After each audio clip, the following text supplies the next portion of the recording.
conference with Governor Tim Walz, where he will formally announce he is not running for a third term. It is a decision that comes amid growing scrutiny, both within our state and nationally, over fraud allegations. The governor made the announcement this morning in a long statement saying while he has every confidence that he would win a third term, he's decided to, quote, step out of the race and let others worry about the election while I focus on the work. The governor went on to say he's dropping his bid, quote, with zero sadness and zero regrets. The reaction, as you might imagine, has been nonstop since the news came out this morning. DNC Chair Ken Martin released a statement saying he is grateful for the governor's unwavering commitment to Minnesota.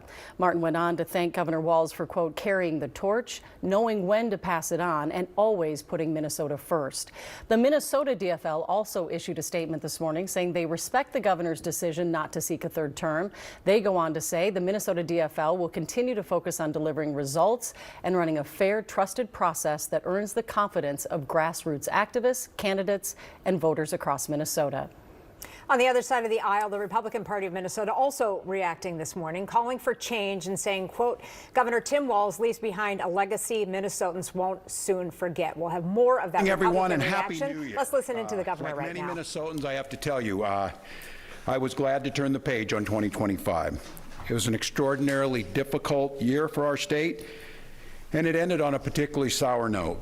For the last several years, an organized group of criminals have sought to take advantage of this state's generosity. And even as we make progress in the fight against the fraudsters, we now see an organized group of political actors seeking to take advantage of a crisis. I don't want to mince words here. Donald Trump and his allies in Washington and in St. Paul and online want to make our state a colder, meaner place. They want to poison our people against each other by attacking our neighbors. And ultimately, they want to take away much of what makes Minnesota the best place in the country to raise a family.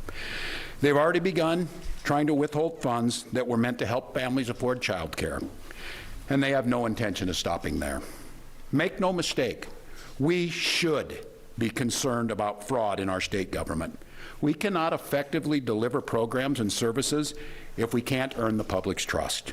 That's why over the past few years, we've made systemic changes in the way we do business. We've gone to the legislature time and time again to get more tools to combat fraud. We've fired people who weren't doing their jobs. We've seen people go to jail for stealing from our state. We've cut off whole streams of funding in partnership with the federal government, where we saw widespread criminal activity. We've put new locks on the doors of our remaining programs, and we've hired a new head of program integrity to make sure that those locks can't be broken. All across this state, Minnesotans are hard at work on this problem. Advocates, administrators, investigators are on the front lines defending the integrity of our state's programs, and I want to give a very heartfelt thank you to all of them. There is more to do. A single taxpayer dollar wasted on fraud should be intolerable. And while there's a role to play for everyone, from the legislature to prosecutors to insurance companies to local and county government, the buck does stop with me. My administration has been taking fast, decisive action to solve this crisis. We'll win the fight against the fraudsters. But the political gamesmanship we're seeing from Republicans is only making that fight harder. We've got Republicans here in the state legislature playing hide and seek with potential whistleblowers. We've got conspiracy theorist right-wing YouTubers breaking into our daycares, demanding access to our children. We've got the President of the United States demonizing our Somali neighbors and wrongfully confiscating funds that Minnesotans rely on. It's disgusting and it's dangerous. Republicans are playing politics with the future of this state. It's shameful, and I've said it before, and I will continue to say it. We welcome ideas from anyone, in any party, from any walk of life, who wants to help us continue to stay ahead of these criminals. And we welcome the involvement of the federal government. I am grateful to the career professionals at the U.S. Attorney's Office and the FBI who have been helping us fight this fight for years. But I cannot abide the actions of the political leadership in Washington. These opportunists are willing to hurt our people to score cheap points. They and their allies have no intention of helping us solve this problem, and every intention of trying to profit off of it. Which brings me to this. 2026 is an election year. Election years have a way of ramping up the politics at a time when we simply can't afford more of that in Minnesota. In September, I announced that I would seek a historic third term as Minnesota's governor, and I have every confidence that if I gave it my all, we would win the race. But as I reflect on this moment with my family and my team over the holidays, I came to the conclusion that I can't give a political campaign my all. Every minute that I spend defending my own political interest would be a minute I can't spend defending the people of Minnesota against the criminals who prey on our generosity and the cynics who want to prey on our differences. So I've decided to step out of this race, and I'll let others worry about the election while I focus on the work that's in front of me for the next year. I'm passing on this race with zero sadness and zero regret. I did not run for this job to have the job. I ran for the job to do the job. Minnesota faces enormous challenges this year, and I refuse to spend a single minute doing anything other than rising to meet this moment. Minnesota has always come first and always will. That's what I believe servant leadership demands of me. As an optimist, I'll hold out some hope that my friends on the other side of the aisle will consider what servant leadership demands of them in the moment.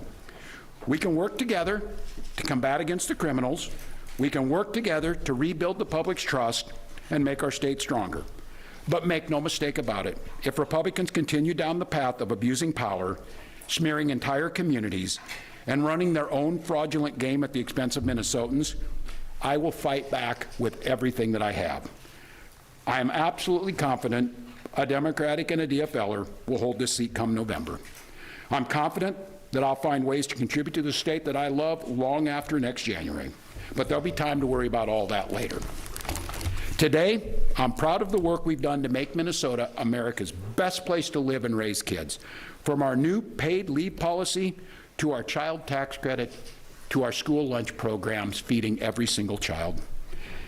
And I'm doubly proud of the incredible team we put together to make this vision a reality. I want to take a moment to thank every member of my staff, to every single state employee who has been part of this fight. Now more than ever, I need you on the job. I need you to help work together to tackle the important work in front of us. And most of all, I want Minnesotans to know how grateful I am for the opportunity to serve this state, for the privilege that I have been given to serve in this office. I'm on the job. I'm focused on making sure that we stay America's best place to live and raise kids. No one will take that away from us. I'm proud of the way we treat our neighbors. I'm proud of the way that we welcome people to this state. I'm proud of the way that we innovate. And I'm proud of the way that we are optimists for the future. No one's taking this away from us. Not the fraudsters, certainly not this president, not on my watch. Tomorrow, I'll be back with you. I'll give you an update on America's best paid family medical leave program that is now a week into it. And at that time, I'll take all your questions. Thank you all.